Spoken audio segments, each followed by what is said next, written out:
Force 1 strat. The Ursa with his unique Mask of Madness diffusal item build, purging everything in sight, plus, of course, the wonderful 11 Lone Druid. Yeah. Well played. CTY was really the force that game. He was just impossible to deal with. They put too much in perhaps countering a Lone Druid and not enough elsewhere to provide answers. We'll see what EG's plan for game number 2 is.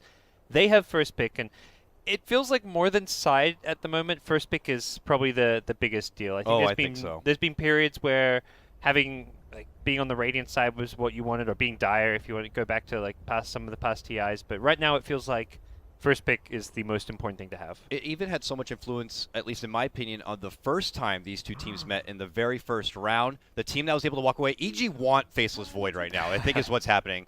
EHOME in the right mind would ban Faceless Void right here and now. Otherwise, EG will get it. Yeah, Void, Lone Druid, and Venge are left. Because that's what happened in the last series. It was they got Faceless Void in Game 1, EHOME did, and then Game 2, EG got Earth Spirit. They got that win. And then Game 3, EHOME got Earth Spirit, and they got that win. So I'm with you. I think first pick is a huge deal. So yeah. You control the draft so much, and EG, you can ban a hero like Visage. EHOME are not going to pick Visage in the first stage, but it's literally a throwaway ban of a niche EHOME pick. I say niche, they pick it a decent amount. It's not like a completely out there hero, but it's a third, fourth pick for them that EG just say, we're going to leave this pool wide open. They can guarantee what is actually going to be a Venge pick for themselves. It's not flashy, it doesn't have a big team fight ultimate or anything, but I think this hero in a lot of ways is one of the most important heroes right now. He's almost up there with Earth Spirit as far as what it can bring to the table. She is so flexible, could be played as not just a 4, but as a 5 or even a 1 in some cases. Frequently we'll see it being paired together with Lycan or Drow strats. And are they going to lose Lone Druid plus Invoker? Alacrity Bear right off the bat? Could be something, we'll see.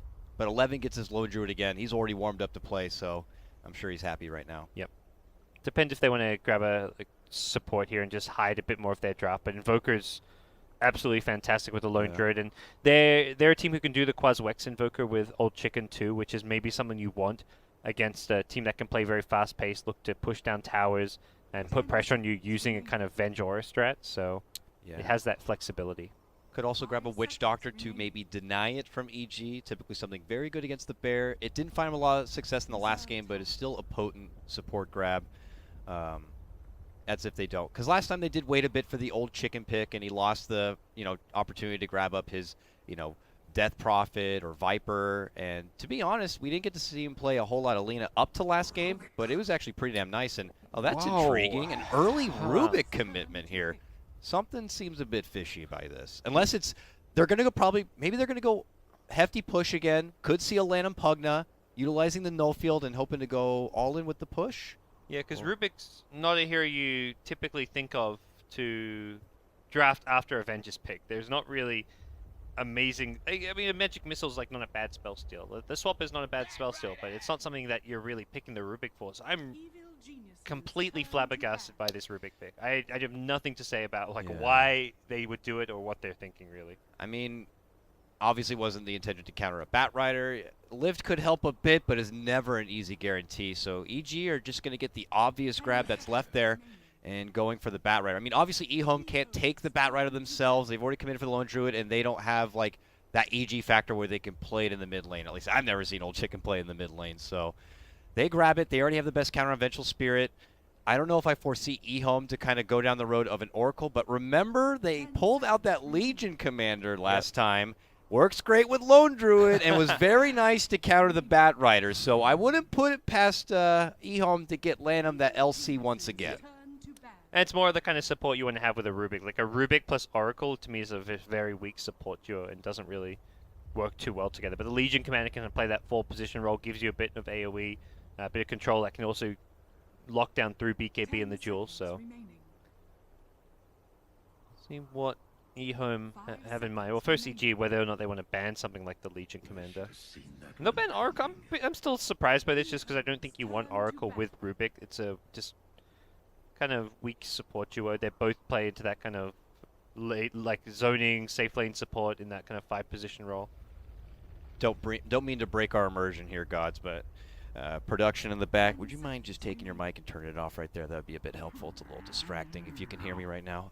But yeah, Oracle, we don't know yet if EG are going to be going all in with the push or not, and typically Oracle could be bad at being able to outspam against a hefty push, but I guess they just fear it. He is very good against Batrider, not just in the sense that False Promise gets rid of the lasso, but is able to kind of purge the Fortune's End off with the sticky or lock him in place. I mean, you get a 2-for-1 special. You purge off your safe lane core while locking down a very aggressive Batrider in his spot, and you could turn things right around. But And much like last game, EHOME are targeting Universe hardcore. And like last series, the series EHOME beat EG in, it was very much bans prioritized at Universe's hero pool. Batrider's already been picked up, but they're kind of acknowledging that Sumail plays this hero as often as Universe does, and they take out Darkseid, they take out Tide. Void's already been taken out as well, so... Yeah, one step ahead, and we're still going to see the Invoker here. This could be the mass bear strat again, potentially, with the Alacrity and the LC once again. And with only one ban left, it could be the 4th pickup for EHOME here. So I'm curious what EG is going to consider as their best option to kind of prevent the bear from getting a lot. I mildly said something like the Witch Doctor. They made their attempt with it in the last game. I don't know if it's something they may favor again. Never hurts to have a lot of extra stun on your team. Or if they decide to change it up a bit, pull out something a bit different. I don't know if something like a stall strat again, banking back on the Arteezy Morphling, let's say, and getting like a Kunkka for Fear once more. And Morphling, you're maybe under a bit too much pressure. Yeah. The stall would work there because you're against a 5-man team where they rushed BKBs and didn't have good late game. Like, they had a Lycan, and they had Lycan Gyrocopter with a Gyro mid, so they really had to... They weren't going to be able to win the late game battle, so... I think in this scenario, EHOME will just keep on farming and not care if you're trying to stall, because EHOME with Invoker Lone Druid can scale a whole lot better. But... For EG... I mean, Kunkka I still think is a decent pick.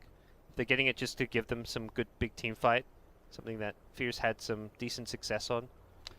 Yeah, for Fear, outside of course, the ever so what is now dubbed OP Ebola Spirit, we've been seeing, as I was already praising for, a mix of everything, whether it's the more hyper-aggressive enforcing 4 position or the more greedy jungler. Can't really do that here against EHOME, so I don't think they're going to be opting for that Enigma or any sort of jungle hero on that. And Undyne coming out, probably a first here for EG at MDL. I've only seen this one other time in this tournament in the hands of OG, I believe, in their very first round, but... What do we think about the OD here? And the quick response from EHOME is going to be the Abaddon grab. Ooh, it's a support Abaddon too. They've already likely, I assume this is going to be this typical off-lane lone druid we've been seeing from 11. That means Lamb or Kaka going to be handling this fella. We saw them pick this up at Frankfurt as a response to the big Bane Slardar duo we saw at that point, where you had the easy shield to remove the amp damage, a sleep. Here you can remove sticky, I suppose. Put shield on the bear and allow him to get a little extra frisky. Can't really stop him from getting in your face, and has that damage buffer. But does feel like it's... Does it feel like it... Oh, well, they are going to grab up the Morphling, it looks like here, so... We'll have to see what the game plan overall is, if they're banking a lot on the watery shoulders of this Morphling. At this stage, until we see like what that last pick's going to be, it is very much a draft built around their carry, Arteezy Morphling. So... Yeah. For EHOME, I mean, the Abaddon pick is very similar to what the Legion Commander did. You've got the heals, the sustain, and you've also got the counter to the Batrider Lasso. The Aphotic Shield doing similar to what the Press the Attack does, but a bit better laning presence from Abaddon. You can go to the offlane. You can put the shield on the Spirit Bear as well, and just have it run in, take damage, and then just pop and really harass away at EG. So I think it's just a better early game option than the Legion Commander, because even though they won that Legion Commander game, it was very shaky, and it was not really... It felt like a game that they were going to lose at some point. So, and I think a big reason was that they had a Legion Commander support, and that hero just had no laning presence. And obviously the wave clear doesn't seem as necessary here. Yeah, Brood being banned out. Something EHOME were the team that pulled out the cheeky Brood 5th grab. It wasn't a 4th grab. Against OG. Definitely got everyone a bit percolated, but will not be seeing it here. So... Still yet to determine if it's going to be a Universe Batrider or if they're going to be grabbing something else here for Sumail. Jug going to be banned out here and now. So maybe they're banking on getting Sumail a high magical damage caster for the mid lane. I don't know if they need to fall back for something like a Queen of Pain or something, but maybe a Jug would pose a problem. Been one of his best heroes. That's true. If they want to get that. I mean, EHOME are dead set that this is like a mid bat rider for Sumail. They're just continuing to ban out Universe heroes. And I think almost they're like, well, let's just keep banning him and let's force him to run Universe on the offlane bat because it's maybe not been one of his best heroes or a type of hero that he wants to be playing. They could still get him the Earthshaker. It's Yeah. probably the best high ground defense for being able to stall out more for the Morphling. It makes it very difficult for EHOME to be able to penetrate into the EG base. So they could still keep Sumail on the Bat Rider mid and grab something like that. We'll have to see. EHOME do have the fifth pick here.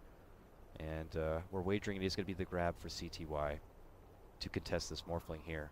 Do you think they can go more fight-eccentric mid-game push before the peak of the Morphling, or dare contest the Morphling later on? Yeah, so it's not an Ursa game, I don't think. Not against Morphling Bat Rider. Like Slark is more like a fight-heavy grab. Want something a bit more mobile or optional. You want something that can also like silence and deal with the Morphling. Like they haven't played Queen of Pain in so long, but like an Orchid's Rush, Quap in the safe lane. Wow, I really thought it was going to be the Slark because it's so good naturally against the Bat Rider here, but they're going to be going with the Weaver. And that old natural combo, Weaver plus Abaddon. Hello. Yeah. Nice little shield, Sakuchi in, harass. Haven't seen that in quite a while. Gives them some minus armor when they have a decent amount of physical damage coming out from Weaver, the Invoker, whether he's Quaswex or Exort, the Lone Druid as well. So a nice pick, and he's a hero that actually Bat Rider is quite bad against because you go for the Linken's build is just so natural for Weaver, and it's really hard to deal with that. And EG going back a page here for Sumail. They're going to grab up a heavy spellcaster, but now a lot of crowd control and good silence, which may be necessary against this Weaver, against this support Abaddon to get the Puck. Puck's traditionally one of the better Weaver counters in the game because Weaver likes to go Linken's, not BKB, and Puck, none of his spells really care about Linken's. You blink him with a silence, and Weaver can't Shikuchi out of it. He can't time-lapse. And the Dream Coil, similar thing, where if he tries to Shikuchi away, he's going to stun himself on it, and makes Puck a very good hero against Weaver. So now that we see the 5-man spread here, who do we have confidence in, and who was able to kind of dictate the pace in the draft alone? It did feel like EG were more on the responsive end of the draft, but the Puck grab does... I feel like EHOME just like have a plan. Like they were happy to give up what they gave up in the Bat Rider. And they also, this Abaddon pick is something that they've been just kind of theory crafting, playing around. It's going to be Lanham handling it, but All Chickens draft has just brought something a bit new and different to the table every single game. And it just seems like consistently they're like a step ahead of EG. All right, here we go, folks. It's game number 2 of our MDL Grand Final. EG going against EHOME here. EHOME already up 1 game, but it is a full best of 5. They got to take down 2 more wins if they want to be walking away with that huge prize pool money share. It's $270,000 of prize money. Look at the difference here. First place will be walking away with $125,000 nearly. Second place, $55,000. It's a good chunk of money difference between first and second place, so they're going to be clawing it out tooth and nail for this one here. Doesn't seem like any early TPs for wards at the start, and it'll just be a subtle bit of intel given from both sides. Early ward drop on mid lane here, it looks like, for EHOME, and EG get one on their side, so a lot of priority towards this mid lane. And a Iron Talon build coming from Lone Druid. I don't think we've actually seen much of the Iron Talon from 11. He's been going... Well, I guess he's had 1v1 matchups, so you don't want the Iron Talon in the 1v1 matchup, and expecting perhaps a slightly more difficult lane with support. So you're not thinking Ortiz is going to be left alone, and I highly doubt that's going to be the case. EG just trying to secure themselves. Look at this. EHOME looking to make a fight happen. At least they zone back, but a good sidestep from Sumail will avoid the EMP. Gone phase shift, he's in trouble. And they're making a move for Kaka. It looks like they're going to get the early shield out, but it might not be enough. Fear continues to hustle in, and with the decay, he will be able to secure the first blood. CTY kind of dances with him a bit, while Sakuchi away from trouble. So EG off to the races, it looks like here. And Fear is not done yet. He's still muscling on in. He's got the decay stacks building up right now. Lanham has got to retreat. Look at that, 5 stacks, and he is popping the Ring of Bassi. Lanham will turn, remove the heal of the Clarity, but he is still in a lot of trouble. Rubik has to step in, help out with the telekinesis. Fear. Oh, he's not going to move in with another decay, it looks like. He's still considering it, though. There's a Fairy Fire, but even just forcing that one out. Wow. So, nice aggressive start does come out from EG. It looked like Puck was going to be in a bit of a hot spot there, using the phase shift just to dodge the EMP, but then having level 1 phase shift, not really ideal when you're suddenly in a 4v4 fight, but level 1 Undying with Decay, he was the bruiser. He just ran up, zoned EHOME's heroes away, and Sumail didn't really have too many threats after that. Looks like for now another matchup where it will be RTZ versus 11, while top, CTY, a couple of stacks here.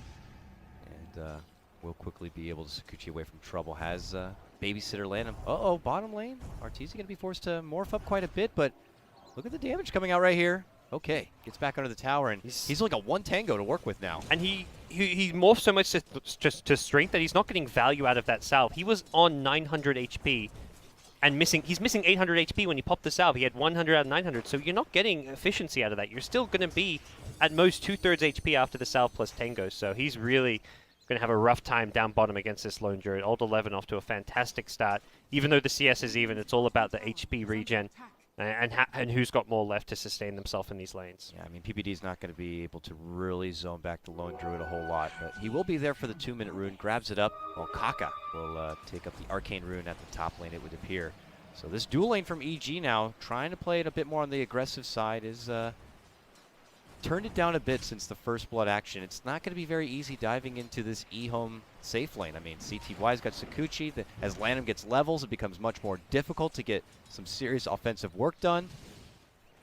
Looks like it could be another game where EG have a bit of a struggle in the laning phase, but I don't want to be speaking too soon here. Yeah. Yeah, for now, Quaswex Invoker can't perhaps crush Puck in last hits as badly as an Exort one does. Doesn't have any alacrity available to him, so that matchup at least going to be a little bit more even between the Puck and Invoker. And if anything, yeah, Puck favored for now. He's got 5 CS over the Invoker with the early good start. We'll have a quick pause here. Yeah. Well, steady as she goes, I suppose. But what do you think now with this kind of mid lane matchup?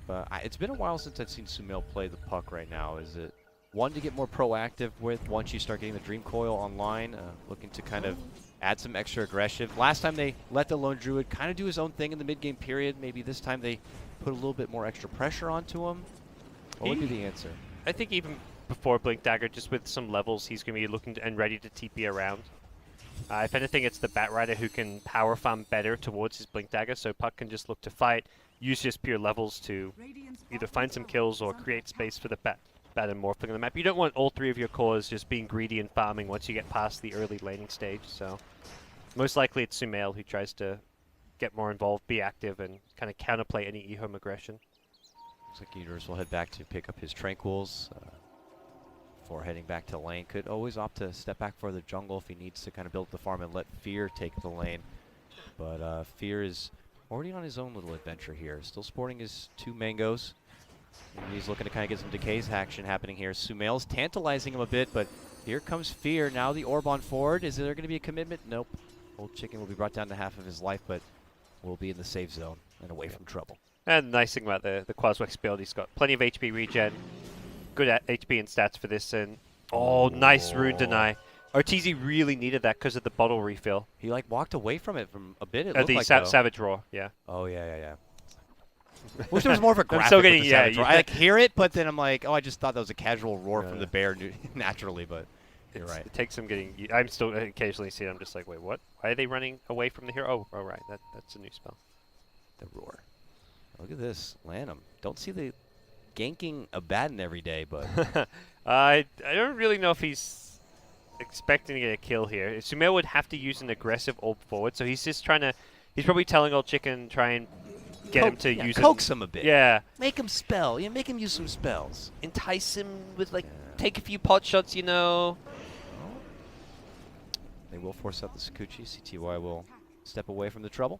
But realistically, very low percentage kill onto Sumail. Even if the orb goes down, he's very close to his tower, and quite likely with orb on cooldown, I don't even think they get the kill. Puck in general, just such a hard mid laner to kind of get the jump on, so he'll be able to kind of avoid any sort of incoming trouble. CTY, as we saw, getting pressured back, but still at the top of the CS right now, 24 and 12, right there with both Sumail, it looks like, and RTZ. So RTZ getting a lot in this bottom lane right now.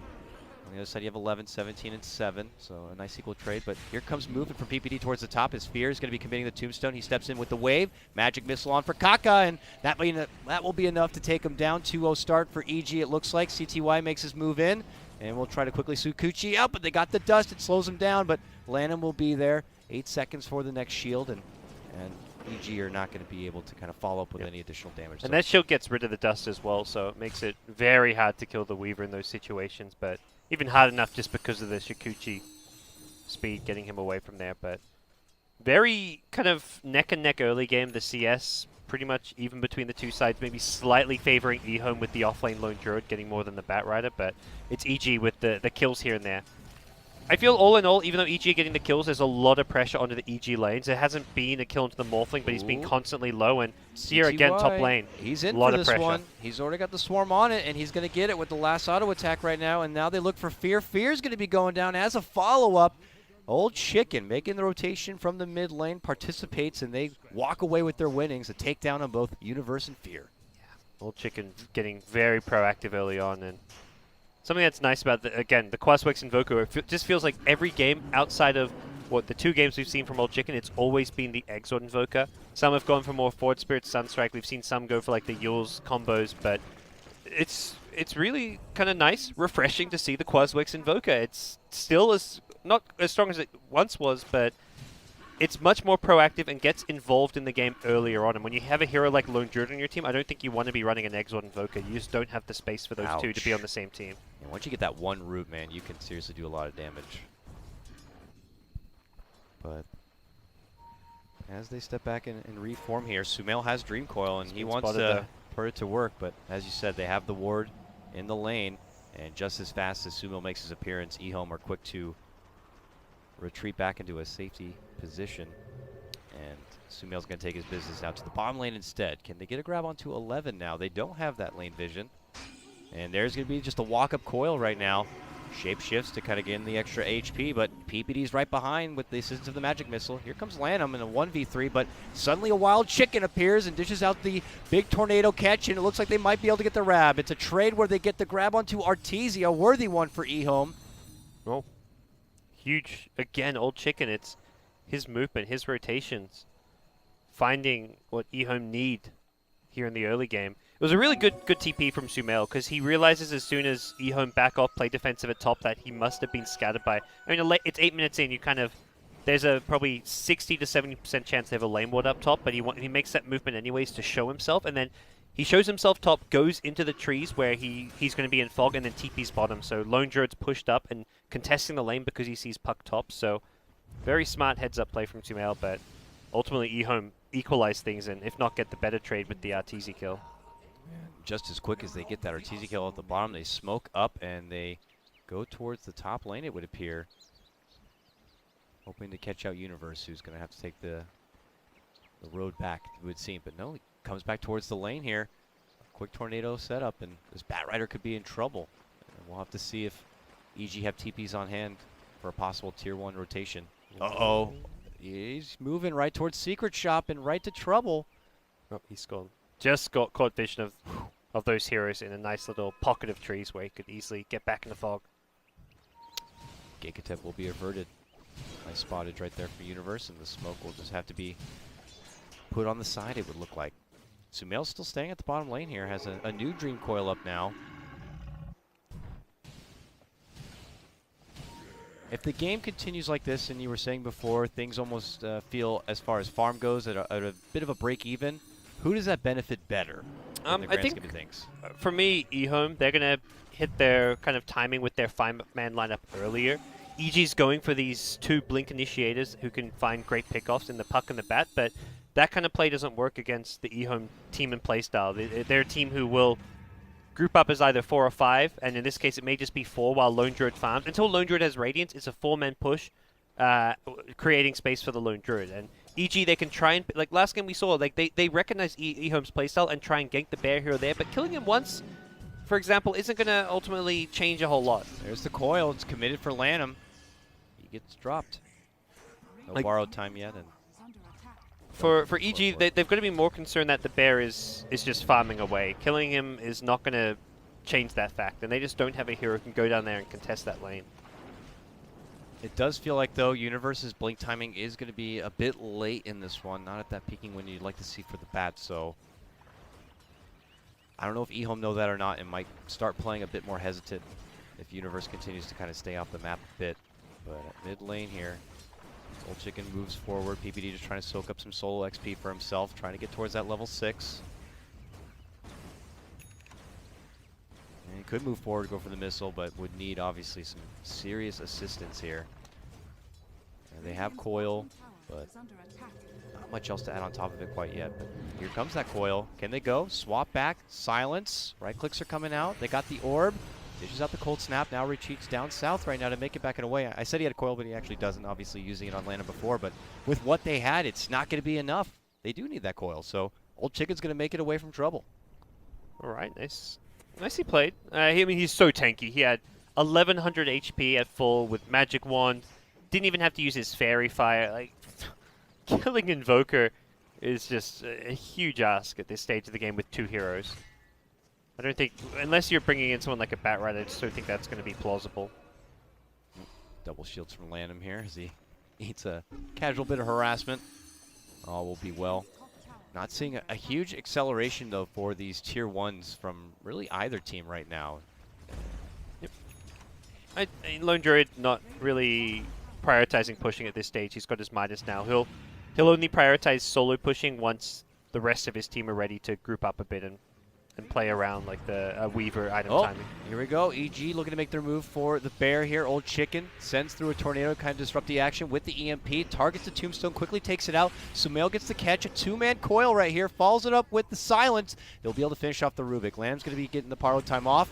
He looks to retreat, but so much damage flies through. PPD ends up securing a double kill with himself with the assistance from Arteezy. They got the dust. Nice swap back comes in from Peter, and now the follow-up kill is going to be, time-lapsed. CTY dashes for the side shot, but he has no quick TP. Are they going to be able to spot him out here?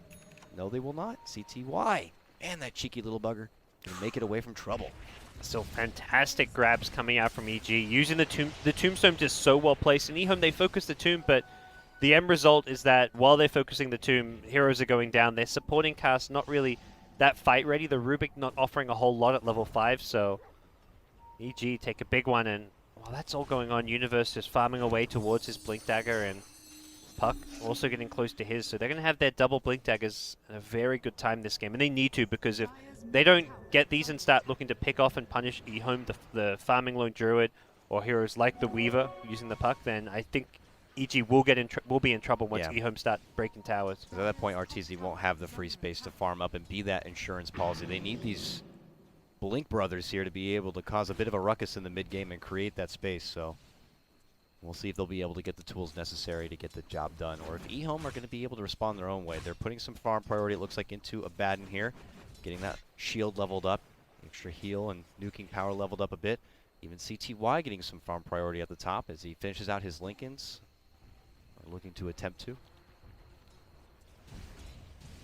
But what is going to be the trigger point then for EHOME to kind of turn it up a notch and then start moving forward? I mean, doesn't look like anyone's really going to be the mech candidate, so it's not like let's get the mech in 5-man at that point. Yeah, there's no items. There's not even really any big levels for them, but it's more going to come down to movements and play, like how they can use their smokes.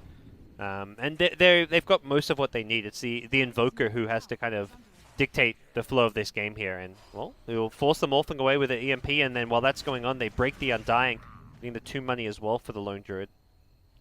It looks like Fear just kind of caught away from home, and I think EHOME need to maybe counterplay now that these Blink Daggers are up on Bat and Puck. Try and predict where these heroes are going to go, and have if Abaddon's there ready to counter the lasso or the Puck silence using a shield, that's going to be huge. That's how EHOME win fights. It's going to come down to the execution and positioning of heroes like the Abaddon with the shield, the Rubik with the lift. If they can sit behind a Weaver or an Invoker or whoever's getting jumped and turn a fight around, that's gonna be big for EHOME. Now they know that Sumail's in the bottom lane with the assistance from that ward. As Fear shows up, they'll do a little bit of that bottle abuse. But look at this guy, Fear. Got one Blink Dagger, got one smoke. It's time to go on the move here. Let's see what kind of high priority target they're looking to get the grab on. It may be 11 here in the bottom lane. They're hustling down there. 11 really needs to kind of go back into a serious defensive position at this point to avoid being caught out. Very rarely, though, does a Batrider miss a catch with a smoke and his first blink here. Makes his move in. The wave comes up short. He does get the catch. It's way behind the tower, though. Is it too far? He goes in. A Savage Roar could keep him back. He's going to be silenced a bit, but yep, he makes it out to safety zone. Did EG commit too much, though? Rotation's starting to come in. Lanham is going to be forced to pop out his borrowed time. And EG EHOME don't with the even retreat. I don't think EHOME even need to punish this. Ooh, Oh! that was CTY caught in the middle, going to be spotted out. Even in the Ghost Walk, they pop the coil to get him, and now they commit for more. They know they have the advantage in numbers. They look to go for 11. They didn't get him the first time, but they'll get him the second time. A killing spree for Arteezy, and now the Rubik also going to be going down. One by one, they potentially fall right here. Now CTY getting involved. They do drop the sentry. They will be able to see him. Universe goes into flight. They get down Lanham. And the Dire Courier, they lose the ultimate orb. Everything going in the apart middle right of now. nowhere. And EHOME would just they avoided the Bat Lasso. You kind of talked about, like, you don't often avoid it, and they managed to do that, but then they re-engaged. They didn't need to re-engage. The entire fight, CTY was solo pushing top lane. He actually took a tier 1 tower up top. It was a perfect situation for EHOME. Yeah. The Bear survived. The Weaver was taking a tower by himself. No one had to die there, but then they decided, they came to the conclusion that EG was perhaps out of position. They wanted to re-engage, but re-engaging, yeah, Batrider's Lasso was on cooldown, but Bat has other spells. He has Sticky Napalm you're fighting into. He had Firefly still up. He had the Flame Break, and... Oh, nice. He just stole Morph, so expect the strength gangs. Look at him build up the power right now. This Rubik is no longer going to be an easy takedown at this point. He'll be able to walk in with now 1,300 life. That was a big, much-needed win for EG. They were ahead on kills before that, but the net worth of most of the core heroes, yeah, it was EHOME favored despite the EG kill lead. They had the and I got to admit, I mean, even I thought that EG were going to be out of position at that point, but yeah, suddenly they just recovered so well. Yeah, great sustain. Like it's Undying. This is kind of where Undying is at his peak. He's got 2 points in Sorib, maxed out Tombstone, biting into the Flesh Golem, very tricky. And Puck, he used his first kind of Silence plus Orb combo on the Lone Druid, but these are just standard spells and they're going to come back on cooldown. So by the time EHOME re-engage Puck, he's got another Waning Rift, another Illusion Orb. He's still got high nuke damage to kind of fight and play around. So EG were ready to go. And I think the one other thing EHOME just kind of overestimated is just like the power of their support. They've got, I mean, not that they thought it was going to be strong, but this is a Rubik Abaddon. Neither dishes out that much damage. They're just purely kind of defensive supports in a lot of ways, where they're sitting behind looking to save a teammate with a well-timed lift or a shield. Rubik, if he steals a big spell, can try and make a play happen, but for the most part, these heroes are just very defensive. Oh, looks like they caught Lanham. That swap certainly puts him back right into the arms of EG. Old Chicken tries to help out with the tornado there, but they do cancel out the TP with the coil, a silence, and then follow up with damage. We'll be able to take down the Abaddon. And that's tough because it does look like Lamb is doubling back, trying to get together the mech, and that's going to put it off. Now a catch, they get the lasso, and it looks like Kaka, even though he's got all that life, doesn't matter. He's going to get bursted apart. Arteezy gets the last word in, and we'll be taking him down. This is looking to turn into a bit of trouble here for EHOME. That point where we're expecting him to be able to ramp it up and start pushing through those tier 1s. It's looking to be further and further away. Yeah, they've just kind of given away one too many kills. C2Y doesn't have his Lincoln Sphere. It is stuck on the dead Courier, but no Batrider Lasso. He's going to be A-okay here. Time lapse is forced. So Lone Druid's Radiance is going to be the next kind of big gain for EHOME, and just 3,000 gold, not great. Last game it was a 17-minute relic. This game, admittedly, has been much tougher for him. There's been a lot more pressure on his lane, but still you'd ideally want that in the next kind of 3 minutes or so. And EG can try and punish, take more towers to secure Roshan. They've gone for this very physical damage-based build from the Venge, having the Max Howl as well as the Aura. And that means their entire lineup. The Morph is actually able to fight and do right-click damage at this early stage of the game because of the Vengeful Spirit. In a Morph game where he's going to be allowed to get fight active and actually walk away with kills is a happy Morph game because he's going to be the big hitter in the late game here. But does CTY has that Lincoln's now complete? He could build the damage, and he also has like nearly 1,200 gold. Can still look who's looking for him. Yeah. Jump in silence, and Universe will be there. It might be forced to pull out the lasso as the time lapse will be popped out, and they don't have the detection. So he does end up showing himself, and suddenly an Old Chicken shows up, pops down the cold snap here, tornado, and Universe trying to fly away to a safety zone. The and Firefly! It's a bit too tricky. He's going to be able to kind of hide himself into a corner. CTY Persistent does get in there and get the job done, but now the response from EG. Sumail looking to move in. It looks like he'll get the grab onto Rubik as he makes the steal. Swap back from PPD, and they'll be able to follow it up. What was once a one-kill pickup on the Universe has turned to a three-man drop on the side of EHOME. They're so focused and tunnel visioned on Universe on the bat there. They're not watching their heroes as they take tons of damage while standing at Firefly. By the time they killed him, the Firefly wore off, but Invoker was on about 100 HP. Weaver was down to a couple hundred HP again, and that was a very easy cleanup for EG, who swooped on in. Does feel like EHOME are having trouble kind of seeing the big picture in these fights. And as you said, just get really bloodthirsty for that one target. Don't realize the counterfight that's been coming out from EG here 2 times now. And Arteezy is rooted up right now. Zapped and dead. Okay. He did not. That was greedy. That's a big screw up from Arteezy. I No wasn't even excuses for that overhyping one. that because I thought he was going to be A-okay at that point. He was on like all agi. He just did not go to the morph strength early enough. That was just a big misplay. We'll let that one go. Fear will respond to the bottom because it looks like EHOME are trying to follow it up with a possible tier 1 push. PPD anticipating possibly the behind the tower ward. It's not going to be there. And Roar will be able to keep them away from trying to take the bear. But, oh, PPD says get right back here. He's been on it with the swaps, and they'll be rewarded with a 300 gold coin purse right there. One cooldown. Can't use his. I think his Midas was up too, which he can't use. But his Radiant's about to be picked up. He's got the Relic, and that Arteezy kill makes a massive change to this game just because of Lone Druid getting so much gold out of it. Jizzy will be able to pick up his own Lincolns now. But you compare the net worth between him and the Weaver does etch up ahead just slightly. Yeah, and it's EHOME in like the core positions just that little bit ahead of their counterparts. So Yeah. you see the kill scores and you don't think, oh, EG's in control. They've gone for this ganking lap. They have the Puck, the Batrider. They only have that one late game carry in the Morphling. On the EHOME side, you've really got 3 late game carries. I'd put Invoker in that kind of late game carry department, but there's something to be said having these big like initiators like Bat. Bat is still a late game hero, even though he's not going to be a DPS source. He's got that ability to just turn a fight into a 4v5. So, Uh-oh, Sumail stalking right now. Oh, this could be a big coil if he wants to go for it right there, but they decide to hold off and wait for the engagement, and then springs the trap, pops the coil in the silence, and as they shrug it off with the mech, they quickly take down the tombstone here. EHOME, can they reposition and take this fight back?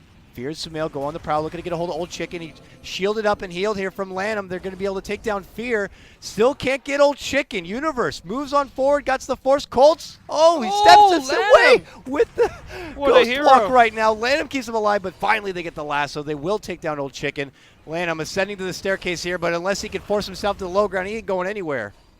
Flame Break will assist in the finish, and it ends up turning into a 2-for-1. I think it's still an okay fight for EHOME. The Lone Druid was just pushing and farming down in the bottom lane the entire time. They managed to keep the Invoker alive for an incredibly long time. Oh, yeah. And that's time for the Bear Radiance to come up, so I feel it was a much more even trade than the 2-for-1 suggests. Here's CTY now. Already with one hammer. Probably looking to go towards the Desolator. Both cores trade. Lincolns will be popped, and just a casual stare down it would look like here in the mid lane. But back to the grind we go, and just to echo from what you're saying before, it seems to be easier to have a lot of confidence in the late game here for EHOME, having those potential 3 big cores here. EG all back on this Morphling, and the stall tactics, not as essential as we saw in their previous Morphling game with the assistance from the Fear Kunkka, but we'll see if they have to continue holding out, or do they need to consider getting more fight proactive at this point? I mean, I don't know if you want to kind of take it down the road here against EHOME. They don't just... I mean, for EG, you can kind of scale alright still just because you've got that big initiator on the Batrider, and Venge turns everyone into at least a semi-carry as far as being able to dish out some damage. You've got the Max Aura, the Max Wave, and the fact EG supports are heavily out-farming the EHOME supports means that they're just going to offer a lot more in the late game by pure utility.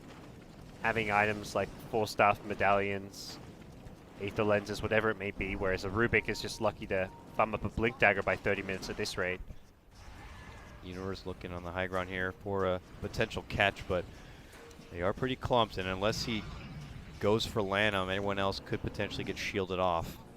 So we'll have to put the Firefly on cooldown in the meantime. EG look to secure the tier 2. They will grab it. Universe continues to wait here for the opportunity to make the catch. Pop the Lincolns. There it is. They pull it back, but there's the quick shield response, and suddenly 11's going to be free. But look at the big coil coming down from Sumail. Do they have follow-up for it? A zoning EMP does force EG back at this point, and they're going to quickly make the jump for Vengeful Spirit. They get PPD down. Arteezy looks to commit, but they are looking for Universe instead. The Batrider, though, is able to fly up and above. The rest of EG, they make their move, looking to get a grab onto CTY, but Sukuchi's away. At the same moment, Universe also flies away from trouble. Turns into just the one PPD takedown after a 5-man coil. Don't see that very often. Yeah, T2 tower goes down, but it was already very low and was just kind of going to be tricky to defend. And gosh, a pretty big gold swing just for a Vengeful Spirit. Not like EG even had that big of a lead at that point, but for EHOME, it's all... EHOME at the start of the fight, we're kind of split pushing again. They're doing such a good job of just farming what's available on the map and then coming and then TPing in either the Weaver to come to the bottom lane to fight. We've seen it a few times out of this squad, and always making sure these fights don't go too poorly. Sneaky little play there from CTY. Will be able to secure the tier 1 tower for himself. Flexing off that new Desolator damage right now, as he's also been able to string together nearly 1,400 gold. What do we wager will be the next item progression here? I know with CTY, it's always a crazy guessing game with this guy, but does he need to feel extra innovative on this one, or is it cookie cutter builds from here? Yeah, that's a big question. He could go for the Diffusal again. It's always a nifty little item in a lot of situations. Can deal with the Ghost Scepters. Can also try and break the Morphling Lincolns using it, but get out of the Puck Silence. I think he wants an answer to the Puck Silence initiation, because Lincolns plus Deso doesn't protect you from Puck, so it's either going to be something like a Diffusal or possibly a BKB. It is. BKB is a slightly safer option. Yeah, it's very safe. Makes it very defensive, and unfortunately his damage will suffer for a little bit in the meantime, but may be necessary, as you were alluding to, with just the control that the Puck brings to these fights. And it looks like back to the grind for both of these teams here and now. Split push pressure coming out from EG, being able to kind of continue to stall things out right now. It looks like the early makings of the Ethblade are in order here for Arteezy, and burst damage potential is there, of course, for the Rubik. A bit trickier to kind of burst down the Abaddon. Oh, Rubik's, he's got all strength. He's fine. Right. Nice. I mean, 1300, he's still has a not bracer, fine. too. He's prepared for any sort of hefty burst. He's still incredibly squishy because he loses all his agi, which means he's low on armor right now, and considering there's Avenge on the other team, physical damage hurts a lot. Oh, yeah. There's also a Solar Crest that PPD's had for the last fight or two, so... EHOME smoke up. To find where they try and head here. They'd love a kill onto the Arteezy Morphling. With an Orchid, it is possible. They've got to break it and then instantly Orchid, but looks like they're not going to head that way just yet. Morphling's already TP back mid, so EHOME could be headed the right direction to find these kills. And once they see him in lane, they could decide to change course. They've made the most of the smoke while they've had it. It's not going to be leading to a kill, but it looks like they will be able to at least plop some wards down and get some extra intel on the EG side of the map right now, as they are moving in and trying to put together a big stack of farm right now, it looks like, for Arteezy. They're one true core. Yeah, EHOME put themselves in a position to find a good catch or pick off, but EG just huddled up wherever they feel safe. And with CTY playing how he is in the mid lane, it seems that EG are kind of aware that some shenanigans are going on around this area of the map. Oh, I like this. Universe looks to be going for the Yules. You need that extra Lincoln's popper already going against this Weaver. Don't want to have to commit the Force Staff and then be stuck trying to slowly fly your target back. You can move in, get the Yules pop, grab them, force, bring it right back to the team, and hope that you have enough with like the silence and everything to kind of not allow him to be able to get the time lapse off. As EG will press towards his tier 2 top lane, dropping down a couple of wards for their own benefit. It's a trade, as EHOME will be able to secure the bottom tier 2, and they don't seem to be letting up quite yet. And can you really blame them? They have a serious amount of push potential. It seems that they want to, I was going to say, maybe draw EG back to their base side. They are able to get Arteezy back, but EHOME go right back to work, it looks like, inside EG jungle. And so ends the T2 tower push from EG, so EHOME get a tower uncontested. They're going to build towards the Heart of Tarask on CTY, so whoa. The solution for the Puck Silence, not going to be getting rid of it, it's going to be surviving it by just raw HP. And this is going to give him a big HP pool. He's going to have the regen from the heart as well, so when he does these hit and run plays, he doesn't have to always commit his ulti to heal himself up. He can just try and use that bit of heart regen. Yeah, I mean, if they can't burst him down the first time, he'll just easily time-lapse, and then they're not going to have much left to be able to finish off this Weaver at that point, committing so much early. I mean, that's the thing with EG's lineup. You, after something like a swap, it's like you commit your coil, your silence, the tombstone's already down, the Blade shotgun combo's already out there, and then after that, like, what are you left with to be able to finish off potentially the second time-lapse life of this Weaver? So could be a bit tricky for EG. I love the Aether Lens on Abaddon. That Orthotic Shield has such a short cast range. Against this Bat Rider, you want to make sure that you always catch your target and save them. I mean, Abaddon's used to, before this item was introduced, often go Blink Dagger as a support against a hero like Bat because of how hard it was to position against the lasso, but this Aether Lens... Got to amp up that miscoil damage. Boom. And an Aether Lens for Rubik. So increase the range of your ultimate. 2-for-1 special. And yeah, obviously we'll increase the range of that spell steal. A lot of good options still out there. Take a Tombstone, let's say. The Rift from Sumail to gain that silence. Magic Missile, swap. A lot of great options for potential initiation setups on the side of EHOME, because that is the one thing they really do lack on the side of EHOME, is a way to kind of get the fight kind of started, right? Like, how are they going to be able to make the kind of jump? Outside of maybe Old Chicken, creeping in there, Ghost Walk, Tornadoes. That Tornado misses, then you suddenly don't have very many options to kind of get things started. RTC's going to be a bit careful there. That Lincoln's breaks if he gets orchided afterwards. Whew. He's fast, but 900 life. I wouldn't put it past Old Chicken to be fast as well. Home court advantage here for EHOME. Obviously looking to bring in the win in front of the hometown crowd. I'm sure, yeah, the crowd is all for EHOME right now. Especially because they've got these like young stars kind of coming in. I mean, C2Y's been around for a little while, but Old Chicken, he's a big fresh face. I mean, Kaka, kind of a new name as far as playing on the Tier 1 teams at least goes. So very much a kind of a underdog story in some ways for the Chinese scene, which has been often kind of talked about. It's like, oh, it's all the same old guard who are just playing on all the top teams.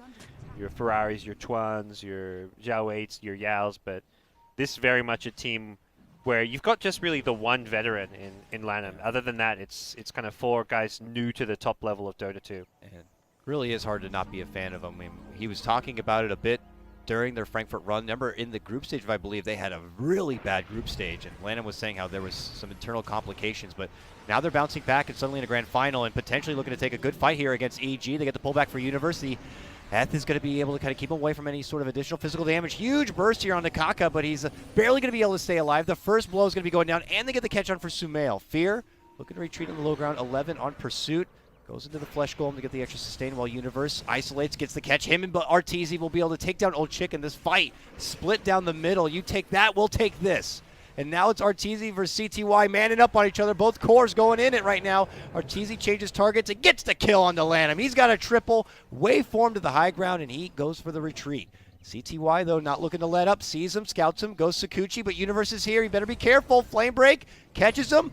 Lincoln's going to be popped right now, but he is not stopping yet. He wants Arteezy. Arteezy waveforms away, but he's still spotted with the swarm, and eventually he'll get dropped. That killing spree bounty now going to go to the side of 11. Universe will make it out at the back end, but EHOME with that grab. The Savage Roll for the TP cancel, really well placed by Lone Druid, and that's the grab which swings that fight in EHOME's favor. They still maintain Aegis as well, so they can look to still use this to try and go for some kind of a siege. And we're starting to see EG's lineup fall off a bit because of the nature of just having the one carry in Morphling. And it's not like that other the game earlier they won with Morphling against LGD in a big comeback fashion where they're versing a team whose lineup's falling off.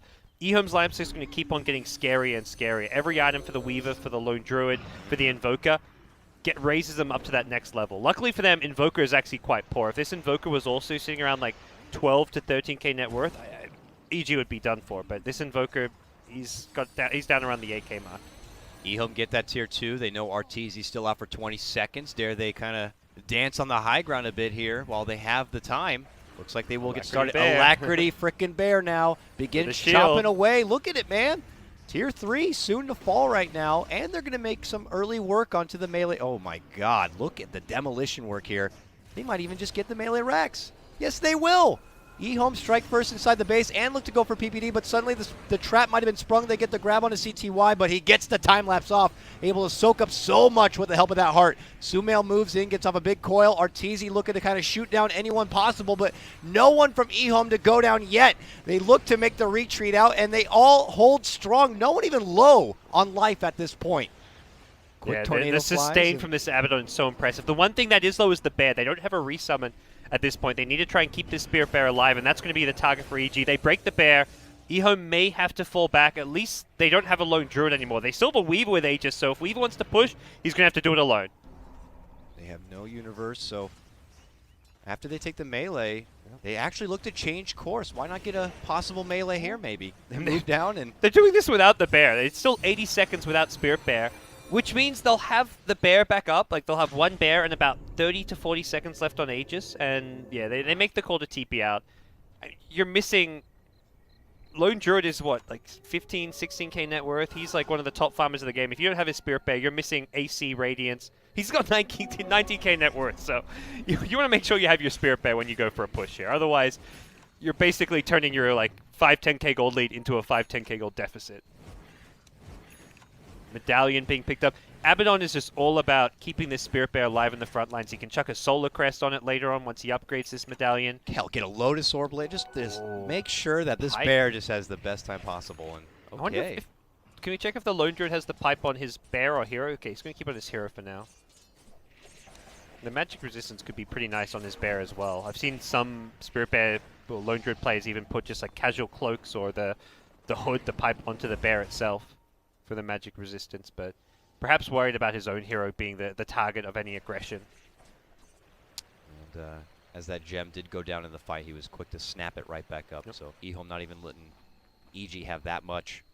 So they fully control this map. The options for pushing out right now on EG are pretty damn slim, with the exception of Arteezy, who, you know, unless he does get caught somehow, always has that replicate to make it away from trouble. Lincoln's popping silence would be the dream here, but I don't know if they can do it. He sees the Sakuchi.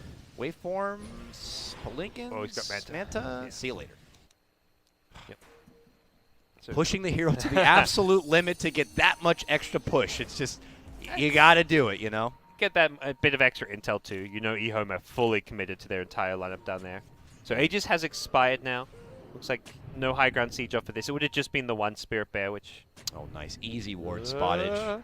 Oh, and just as PPD wants to step back and get the sentry down, he avoids a tornado. They spot out Universe because of their own vision. They get the telekinesis pull back, silence him up, but he's able to get the force away to safety. Look at that, a smoke back, if you will, from probably EHOME a misclick, I think, there. when you're like in the middle of getting nuked down, you don't generally want to smoke there. Under a ward, I believe. I'm sure, for sure. Yeah. Probably meant to use something else in his inventory, but not a big deal. But you can see, though, EG just trying to reclaim what kind of vision they can, and just as fast as PPD was able to move out there and get the ward down, he loses it, and he's going to be forced to buy some more. Was he at least able to get the 8th? Or he got the Solar Crest. He's had that Solar Crest for like 15 minutes now he's on full ward duty. Yeah, he's not progressed at all. He was 5k net worth when the Rubik was at like 2k net worth. Every time he steps out to try to maintain vision control, they're just right there. And he's probably wondering, does EHOME ever go away and farm up? Oh, they might get a follow-up grab. Oh, good movement forward here. Mules, though. Shifts away. Can he get out from trouble? Nice little blink. He avoids trouble. Got that one close. Arteezy counter pushing the mid lane. You got to do what you got to do, I'm sure, is the motto for him right now, because it's looking pretty damn bleak inside their base. He's got a creep wave, so he may force rotations back. And they're like, we'll quickly get to bottom then. Nope. Backward protection? Yeah, okay. The creeps are not in. Yeah, let's say there shouldn't be creeps here. They want to outmuscle it while they can. That means 11's going to get snagged up. They pull the bear back inside the baselines here. Do they have enough assistance coming out? They're making their own focus on for Arteezy. They pull him up. Lincoln's going to be popped. Deafening Blast. Orb on forward. Arteezy in a bit of trouble. Silence. Missed coil, and they got him. He has to go down, and he has to buy back. EG forced to hold here or at risk losing another set of racks. And as soon as the buyback comes out, EHOME looking to retreat. EG would love to at least get something for it right now, and if that means a bear... What a call to just go for the high ground and fight into backdoor protection. So few teams would do that. This EHOME team has some cojones.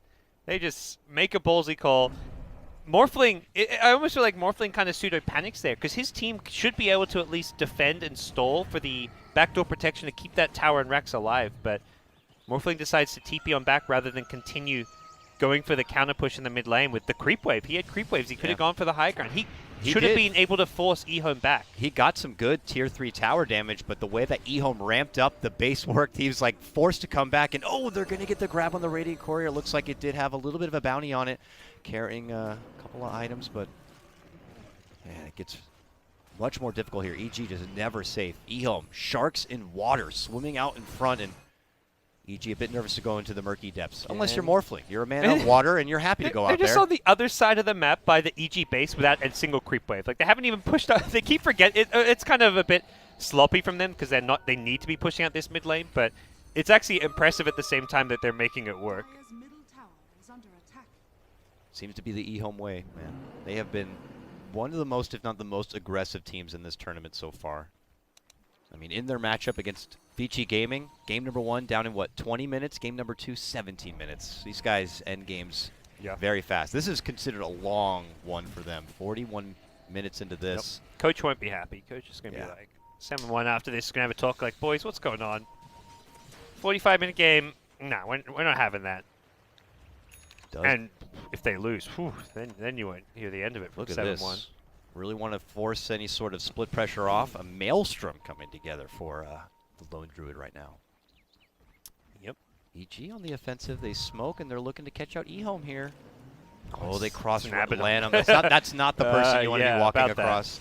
They changed from him, and they instead go for the better target in CTY. Now, he knew they were coming in, and he will actually be bursted down, out for 80 seconds, no buyback, and it turns into a hot scramble of a mess right now. Coil going to be dropped right into the middle of the mix as EHOME are going to be forced to go toe-to-toe without their mighty Weaver, but they actually might still be able to get Arteezy with the power of the Lone Druid alone. The sustain coming out here from Lanham is going to be able to keep him alive. Arteezy does avoid trouble and steps away. PPD, the martyr, holds his own ground, will be the sacrificial lamb, but they're still going to be able to get the catch. It looks like here can Fear hold up. No, they're going to be going down. That's a gem on the deck, and they're going to be able to get Arteezy.